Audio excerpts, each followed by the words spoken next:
Sabadão abençoado e mais um editorial aqui com vocês. Sejam todos bem-vindos. Pois é, tem muita coisa acontecendo. A gente vai reagir a alguns vídeos aqui.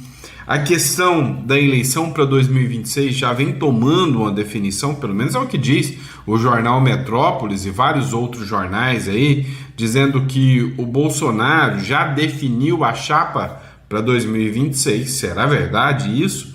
Nós vamos falar com vocês. Enfim, um editorial bem completo e repleto de informações mesmo nesse sabadão. Então não esquece de se inscrever no canal, curtir, compartilhar. É sempre importante seu apoio aqui no nosso canal. Bora para cima? Então, vamos lá. Eu quero começar reagindo a um vídeo do André Marsiglia em relação ao Flávio Dino. Pois é.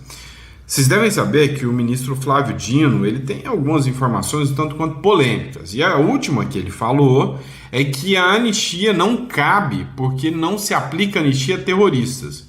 Dando a entender que a interpretação dele é que os presos do 8 de janeiro são terroristas.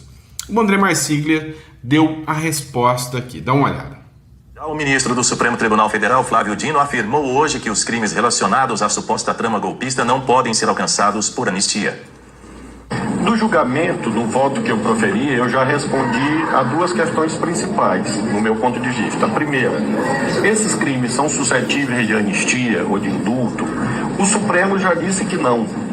Portanto, há uma decisão quase que unânime do Supremo, dizendo que crimes como este, como terrorismo, crimes hediondos, não comportam essa extinção de punibilidade por intermédio de uma decisão política. André Marsiglia, quero ouvir. Vamos lá, antes de mais nada, antes do André Marsiglia falar aqui, é necessário falar que está totalmente em desacordo com a Constituição. A Constituição fala que não são passíveis de anistia, crimes, né? De tráfico, tortura, terrorismo. Agora, em momento algum fala sobre os crimes que são aportados ali aos presos do 8 de janeiro. É uma interpretação extensiva dos ministros, é óbvio, né, ao gosto do cliente para pegar os presos do 8 de janeiro. Mas escuta só o que o André Marsiglia falou. E você, a respeito dessas falas aí do ministro Flávio Dino, e eu abro fazendo uma pergunta para você. Cabe a um ministro do STF dizer o que o Congresso, o que o Legislativo deve ou não fazer? Pois é. Se tem alguma coisa errada na anistia, é a manifestação dos ministros sobre a anistia. Isso é que é o grande ilícito dessa história. Porque, primeiro, que ministro não tem que falar do trabalho dos outros.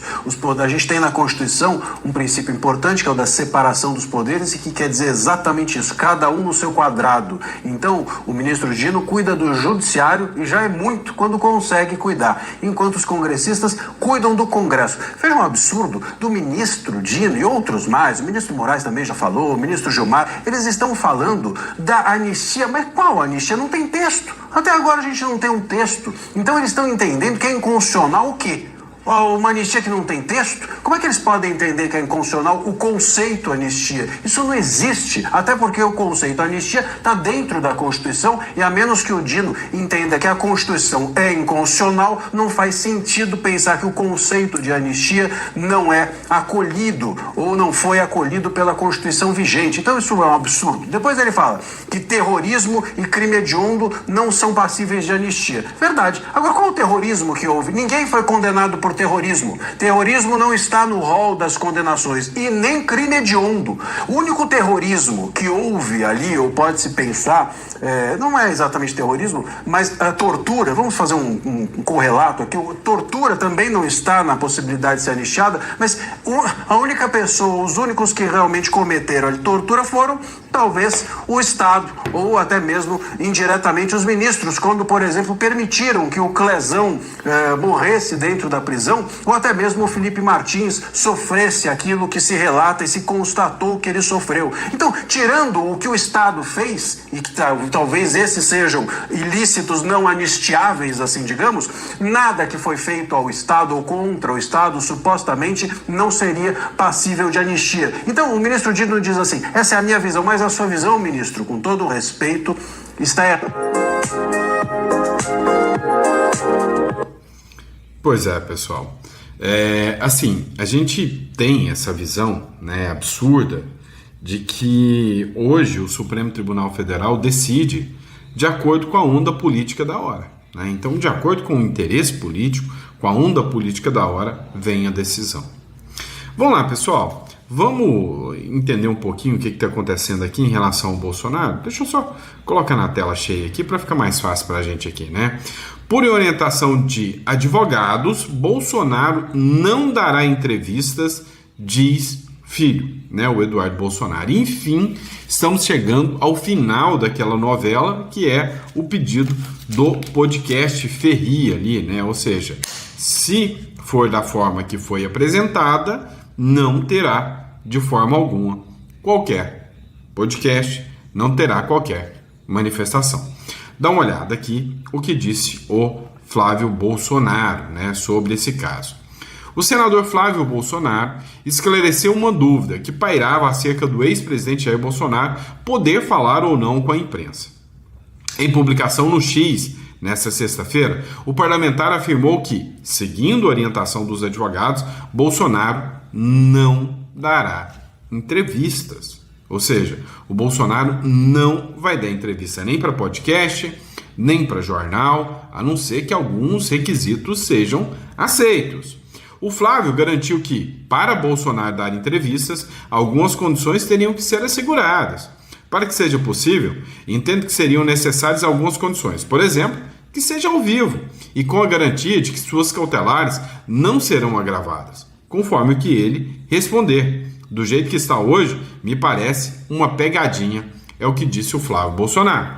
E eu já tinha afirmado dessa forma também com vocês que eu não vejo com bons olhos o Bolsonaro participar agora, nesse momento, de qualquer modalidade ou de qualquer tipo de entrevista, né? Ele estaria à mercê aí, né, de qualquer fala ter a situação dele gravada, sendo que, pela regra da lei, o Bolsonaro já teria que ter a liberdade garantida, né? Afinal, como a própria defesa do ex-presidente Bolsonaro já argumentou, passou inclusive os 10 dias para o judiciário já se manifestar e não paira qualquer motivo para que o Bolsonaro continue preso. É um verdadeiro absurdo o que eles estão fazendo com o Bolsonaro, né, pessoal?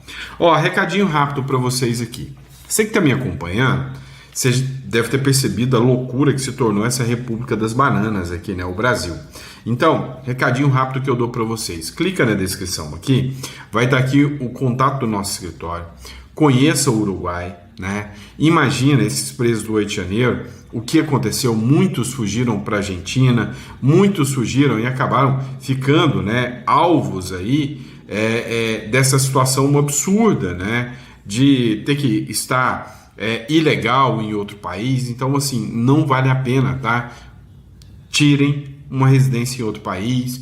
A teoria das bandeiras, você vai aproveitar do melhor que cada país pode te dar, aprenda a se internacionalizar, beleza? Dito isso, vamos continuar de matéria. Olha só, a coisa tá tão absurda, mas tão absurda, que o Rui Pimenta, né, que é líder do PCO, Partido da Causa Operária, um partido de esquerda, comunista, ele falou abertamente que ele é contra a anistia. Mas ele não é contra a anistia porque prevê prisão a golpistas, como essa esquerda radical está falando. Ele disse que é contra a anistia porque o que deveria acontecer era a anulação dos processos, porque tudo aquilo é ilegal. Acompanha só a fala do Rui Pimenta, publicação do Partido Novo. Olha só. Então é a favor da tal da anistia? O nosso partido não se posicionou sobre a questão da anistia. Nós achamos que o processo que condenou toda essa gente aí é um processo nulo. Eu acho que o processo deveria ser anulado. Quem diria, hein? Estamos concordando, Rui. Estamos concordando. O nosso partido nunca foi favorável a nenhum tipo de processo farsa. Você não pode falar que você defende um programa de direitos democráticos e, ao mesmo tempo, você pisotear o direito democrático dessa maneira como foi feito. Aí, na esquerda, falam pra gente o seguinte: você está defendendo o Bolsonaro. Não, eu não tenho por que defender o Bolsonaro. Não tem nada a ver com o Bolsonaro. Mas eu não sou favorável a defender as arbitrariedades de juízes que estão agindo com motivação política evidente, passando por cima da Constituição, cometendo ilegalidades flagrantes. E se fosse uma sutileza, você poderia discutir, mas o negócio é um absurdo total. Pois é. Se até a turma da esquerda, né, já está reconhecendo isso, né, se até a turma do Rui Costa já reconhece isso, é porque a situação, né, tá gritante, caótica. Vamos lá, dá uma olhada nessa matéria aqui do Metrópolis que eu separei para vocês. Olha que absurdo. Sabe, o Brasil se tornou o país em que o poste faz xixi no cachorro. Cara, a cada momento que passa a gente fica mais assustado com o que acontece no Brasil. A Carmen Lúcia e o ministro Alexandre de Moraes votaram para manter o Sérgio Moro, réus por calúnia em relação ao Gilmar Mendes, numa brincadeira de festa junina. O Sérgio Moro, né, meio que insinuou a venda de sentenças por parte do Gilmar Mendes. E agora ele é réu no STF, né, vai se tornar réu, porque agora eles estão votando se eles aceitam ou não a denúncia. Dá uma olhada nesse caso aqui, matéria do Metrópolis. Carmen e Moraes votam para manter Moro réu por calúnia contra Gilmar Mendes. Então, a primeira turma do STF, na verdade nem foi o pleno no geral, foi a primeira turma, começou a julgar hoje os embargos de declaração apresentados por Sérgio Moro em ação penal por calúnia supostamente cometida pelo parlamentar contra o ministro Gilmar Mendes. A relatora do caso, ministra Carmen Lúcia, foi a primeira a votar em sessão virtual, que vai até o dia 10 de outubro. Carmen Lúcia votou por rejeitar os embargos de Moro e foi acompanhada por Alexandre de Moraes. Ela entendeu que não há omissão a ser sanada na decisão da turma que aceitou denúncia contra Moro. O colegiado entendeu que a denúncia do Ministério Público Federal tem elementos suficientes para abertura de ação penal. Nessa a petição, o Ministério Público relata que em um vídeo publicado em 14 de abril de 2023, o senador teria atribuído falsamente ao ministro a prática do crime de corrupção passiva relacionada à concessão de habeas corpus. Então já temos aí um início de uma votação no plenário virtual da Suprema Corte. Cara, o Brasil é um país com tantos problemas estruturais. A criminalidade tomou conta do país, né? O país, hoje, você não tem coragem mais de andar com o celular no bolso, um celular na mão. É um país que o crime organizado está tomando conta. É um país que a corrupção generalizada, né, é o maior dos males. É um país que se tornou referência da impunidade. E aí, a preocupação da corte maior é com brincadeira de festa junina de Sérgio Moro. Olha, no mínimo, Gilmar Mendes que entrasse com um pedido de indenização por danos morais contra o Moro. Nada mais que isso. É, sabe, deplorável o nível que chegou, né, o Brasil com argumentos como esses aqui, né? O brasileiro ter que encarar, né, matérias como essa. Vamos lá, pessoal. A turma da Left People tá assustada pra caramba. Por quê? Porque Bolsonaro, segundo a esquerda, bateu o martelo e definiu que vai ser o Tarcísio mesmo o seu candidato, com a Michele Bolsonaro de vice. É pegar ou largar, desde que o Centrão ainda os apoie. Senão, o Bolsonaro não vai apoiar ninguém e o Eduardo Bolsonaro tá pronto para ser candidato. Só que o Eduardo Bolsonaro não se manifestou nisso. Até agora, o Eduardo Bolsonaro disse que se não for o pai dele, qualquer outro, ele vai disputar, seja Tarcísio, seja Michele. Dá uma olhada nesse trecho aqui. O compromisso do Centrão é de que, sendo Tarcísio de Freitas o candidato, haveria uma unificação em torno do nome dele. É preciso entender se, como uma pessoa da família Bolsonaro, essa unificação acontece também. Porque há uma ala dentro do Centrão, uma ala que resiste a manter a família Bolsonaro como o norte, ou um dos nortes, se é possível dizer, correr numa expressão que pouco lógica, mas quem está em casa vai me entender, manter a família Bolsonaro como esse farol da direita no Brasil, né? O que se buscava era trazer uma espécie de bolsonarismo light, é uma expressão que usa-se muito na imprensa, mas algo técnico, né? Uma direita mais técnica, que viria com o Tarcísio de Freitas, né? É preciso entender se essa unidade vai se dar tendo um integrante da família Bolsonaro aí. Agora, Michele Bolsonaro é, para mim, dentre os nomes disponíveis na família, o mais palatável. Ela é uma figura suave na forma, direta no conteúdo, e que tem trabalhado ativamente para reunir grupos importantes, os evangélicos, as mulheres, em torno dela. Então, taticamente, seria o movimento mais esperto que o Bolsonaro, a família, poderia fazer, porque ela é uma figura muito afável. Ela é uma figura de suavidade na forma e incisividade no conteúdo. Então, me parece uma chapa que, se for de fato efetivada, uma chapa bastante competitiva, se houver a união do centro em torno desse nome.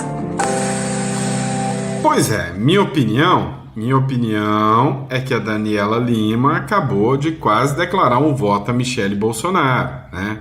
Essa imagem aqui ficou espetacular, né, da Daniela Lima dessa forma aqui, né?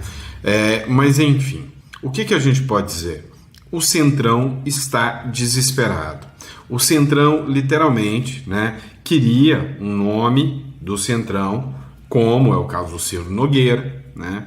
Mas se o Bolsonaro, literalmente, se isso for verdade que o Bolsonaro bateu o martelo, é uma chapa que tende a ter chance de vitória, sim, tá? É uma chapa que não agrada a todos. O que agrada a maioria dos apoiadores do Bolsonaro é o próprio Bolsonaro, né? É o próprio Bolsonaro, o que tem maior apelo aí, né, e agrado dos demais. Vamos lá, o Léo Dias também tratou do caso. O Bolsonaro impõe 2 condições para apoiar Tarcísio como candidato em 2026. Qual seriam essas 2 condições? O Bolsonaro sinalizou aliados que aceita apoiar o governo de São Paulo, Tarcísio de Freitas, como candidato à presidência da República em 2026. Mas impôs suas 2 condições aqui. Quais sejam as 2 condições? Que Michele Bolsonaro seja vice na chapa e que Tarcísio consiga articular a união dos partidos de centro e direita. A informação foi divulgada nesta sexta-feira em reportagem do jornalista Ranier Braga. Ou seja, resumindo, o Bolsonaro falou o seguinte: eu topo, desde que Michele seja a vice, né? Ou seja, Michele é a vice, mas o Tarcísio tem que articular para que nenhum outro possa concorrer contra o Tarcísio. Ou seja, seria, né, que o Zema, que o Eduardo Leite, que o Ratinho Júnior abrisse mão para que, né, o Tarcísio e a Michele fossem chapa única da direita com o apoio de todo mundo, né? É o que disse a Folha de São Paulo, né? Então, ele teve 2 condições, segundo a Folha de São Paulo: Michele de vice e que o governador de São Paulo mostre capaz de unir os partidos de centro-direita, ou seja, Caiado abra mão, todo mundo abra mão e vá todo mundo a apoiar Michele Bolsonaro. Porém, não foi o que agradou o mercado financeiro. O mercado financeiro está apostando na figura do Ratinho Júnior. Meu amigo, o mercado financeiro está dizendo que o Ratinho Júnior seria uma figura mais aceita, né? Que o Ratinho Júnior seria um indivíduo, né, que poderia ganhar os votos aí, né, do pessoal do mercado. Só que o Tarcísio, de certa forma, é uma figura que agrada ainda mais o mercado, né? Ou seja, o Tarcísio é o cara que tem maior apelo do mercado do que o próprio Ratinho aqui, tá? Do que o próprio Ratinho. Com o Tarcísio de Freitas voltado à reeleição em São Paulo, o mercado financeiro, cansado do governo de Lula, aposta em Ratinho Júnior, desde que Tarcísio não seja o candidato, tá? Não vejo mais ninguém no mercado defendendo Lula, a não ser os petistas, de carteirinha. As pessoas acordaram e perceberam a besteira que fizeram, afirma Octávio Magalhães, da Guepardo Investimentos. Renato Gerusalmi, da RISA-C, alerta para o risco fiscal se Lula se reeleger. O país vai para o abismo em 2026. Posso ser sincero com vocês ou vocês preferem que eu minta para vocês? Acho que eu posso ser sincero. Eu tô com medo, tá? Muito medo do Lula se reeleger em 2026. Muito. É por isso que eu tô migrando parte das minhas empresas para fora, tá? É por isso que eu tô colocando o pé no freio. É por isso que eu tô começando a não apostar, né, nessa briga. Pelo que eu vi até agora, de todas as brigas que a oposição apostou, infelizmente, né, ela tomou canga, ela tomou pau. Então, eu tô agora começando, literalmente, a ficar com medo do que possa acontecer. Então, não estou apostando mais todas as minhas fichas aqui no Brasil, né, no Brasil. Vamos lá, vamos falar dessa notícia aqui, que esta aqui, né, tá bombando, matéria do Roraima 24 horas. Estados Unidos preparados para tomar portos e aeroportos na Venezuela. Será que isso aqui é verdade, gente?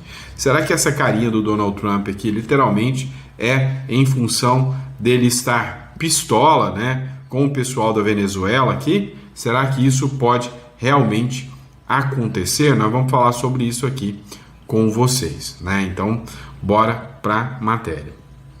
Segundo o Washington Examiner, que é um veículo, né, de grande circulação nos Estados Unidos, a mobilização militar dos Estados Unidos na Venezuela não se limita mais ao combate ao narcotráfico. As forças mobilizadas seriam suficientes para tomar e controlar portos e aeroportos estratégicos, aumentando a pressão sobre o regime de Maduro. O que aconteceu, pessoal? Só para deixar claro, né? Acabou de ter mais uma ação, né? O Danuzzi até publicou aqui, acabou de ter até mais uma ação onde os Estados Unidos, né, e onde o secretário de guerra anunciou mais um barco explodido, né? Dá uma olhada aqui, né? Vou abrir aqui a tela no Instagram aqui, vamos ver se a gente consegue assistir, tá? Então você consegue ver aqui, né? Vou até diminuir a tela aqui, acho que vai ficar assim, tá? E aí você consegue ver o momento em que, né, o navio aqui, ele é explodido. A imagem está pequena, né? Mas olha só a cena. Ou seja, o Trump não está dando tréguas, tá? Então, o plano do Trump, o projeto do Trump é chegar e mandar bala mesmo, sem o menor pudor, sem a menor preocupação. É isso que está acontecendo em relação, né, ao pessoal da Venezuela, né? O Donald Trump está chegando e chutando o balde sem dó mesmo, tá? Sem dó mesmo. Inclusive, foi feita uma declaração agora que o Donald Trump entendeu, né, que fez um decreto, né, uma nota pública, dizendo que abertamente ele está em guerra. Ao dizer que ele está em guerra, né, o Trump, inclusive, né, abre aqui margem para abater inimigos hostis aos Estados Unidos, que são os narcotraficantes. São considerados soldados de guerra, né, os narcotraficantes, guerra do tráfico, tá? O Trump se pronuncia, essa matéria é interessante, ó. Trump se pronuncia após Hamas concordar em libertar reféns. Grande dia. E literalmente foi isso que aconteceu, tá? O Trump simplesmente virou para o Hamas e falou: olha, ou vocês libertam os reféns, ou vocês aceitam o plano de paz até domingo, ou vral, vamos explodir todo mundo.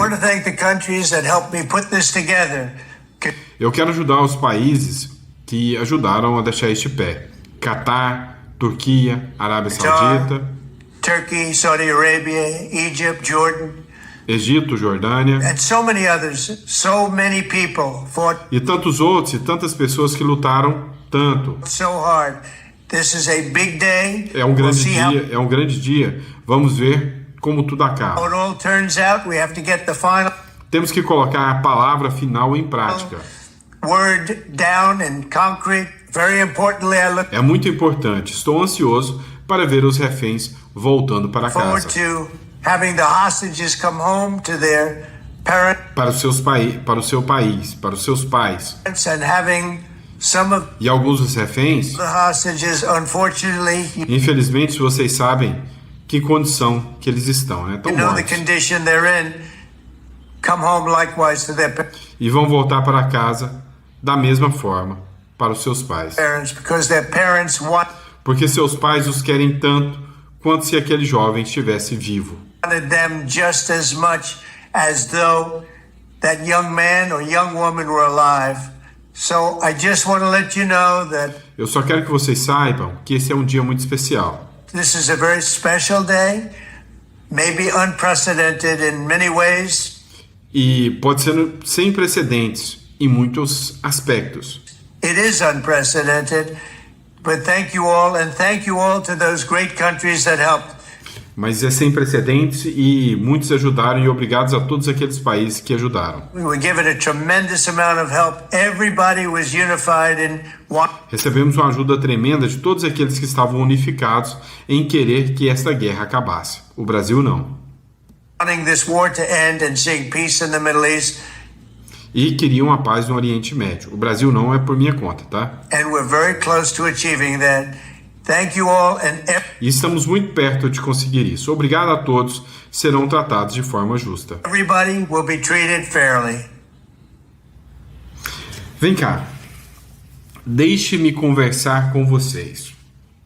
Por que tem tanta gente da esquerda, tanta gente da causa LGBTQIA+, deputada do PT, vereadora do PSOL, todo mundo nessa flotilha, todo mundo de esquerda se manifestando pela guerra em Gaza? Será que o mundo não tem tragédias suficiente e que a tragédia de Gaza é realmente algo desesperador? Que a tragédia de Gaza é realmente uma das maiores tragédias que o mundo já viu? Será que é esse o caminho? Pois é, eu vos digo que não, tá? Nem de longe. Se você pegar o número de mortos dentro da Ucrânia, é muito maior do que o número de mortos dentro de Gaza. E detalhe, quem iniciou esse ataque foi a Rússia. Não foi a Ucrânia que foi lá, colocou os bebezinhos russos lá no forno. Não foi a Ucrânia que foi lá e abusou das mulheres, matou filhos nas frente dos pais. A Ucrânia nunca fez isso. A Rússia violou o direito, foi lá e começou a matar os ucranianos. Agora eu te pergunto, por que essa esquerdalha nojenta não está lá defendendo, né, com flotilhas, defendendo a vida dos ucranianos? Vem cá, o que acontece no Sudão hoje, o que acontece, né, em países africanos hoje, né, como o que aconteceu agora no Haiti, né, que a ONU acabou de aprovar ajuda humanitária para o Haiti. Por que essa turma, esses militantes, não estão lá no Haiti em vez de estar em Gaza? Eu te explico por quê. Porque eles sabem muito bem que se eles fizessem essa algazarra, essa frescuragem, esse cruzeiro, eles estavam passeando, passando em Ibiza, curtindo a vida doidado, para chegar lá e fingir que estão fazendo causa humanitária. Se eles fossem pegos por Israel, Israel daria comida, daria água, os trataria bem e os mandariam de volta. Agora, se eles resolverem ser lutadores de causas humanitárias contra o Putin, resolver entrar dentro do território russo para debater as causas da Ucrânia, todos desaparecerão. Todos serão eliminados. Se eles entrarem hoje na China e falar, vocês estão impedindo que as pessoas possam ter a sua liberdade religiosa, todos serão eliminados. Se eles forem para o Haiti, as gangues do Haiti vão eliminá-los. Se eles forem no México reclamar pelas mães do México, você já viu esse programa das mães do México? As mães do México que pedem desesperadas para que os seus filhos sejam encontrados, porque o crime organizado, porque os criminosos, porque as facções mexicanas desaparece com seus filhos. Imagina essas pessoas lá protestando contra o crime organizado do México. Ou não vamos longe não. Vamos pegar aqui no Rio de Janeiro, quantas mães veem os filhos serem computados pelo crime? Por quê? Porque essa turma da esquerda não vai até o Rio de Janeiro protestar contra as facções, protestar contra o PCC, porque eles vão ser eliminados. Então, eles preferem protestar a favor do PCC contra o Estado. Então, é por isso que essa turma de esquerda, essa turma rançosa, fica com esse discursinho aí. E aí, o negócio é o seguinte: Trump, parabéns. Não se responde terroristas com flores, se responde com força. Após o ultimato de Trump, o Hamas concorda em libertar todos os reféns e vai concordar com um acordo de paz. O Hamas respondeu nesta sexta-feira ao plano de paz na faixa de Gaza proposto pelo presidente dos Estados Unidos, Donald Trump, e informou que concorda em libertar todos os reféns israelenses e mesmo em deixar o governo no enclave palestino, mas pediu que alguns pontos do acordo sejam discutidos. O Trump deu até domingo para eles disserem se vão fazer o acordo ou não, e se não fizerem, será um triste fim para eles. Para alcançar o fim da guerra e a retirada completa da faixa, o movimento anuncia sua concordância em libertar todos os prisioneiros da ocupação, vivos e cadáveres. Cadáveres, tá? Conforme a fórmula de troca contida na proposta do presidente Trump, e providenciar as condições de campo para o processo de troca. Nesse sentido, o movimento confirma sua prontidão para entrar imediatamente, por meio dos mediadores, em negociações para discutir os detalhes disso, disse o Hamas em comunicado. Então, o grupo terrorista Hamas diz estar pronto para aceitar o plano de Trump e aceitar os reféns. Trump é exatamente isso aí. Com gente como como essa, não se conversa. Com gente como essa, é fogo. E tá certinho o Donald Trump. Alguém concorda comigo? Alguém concorda com o Donald Trump aí?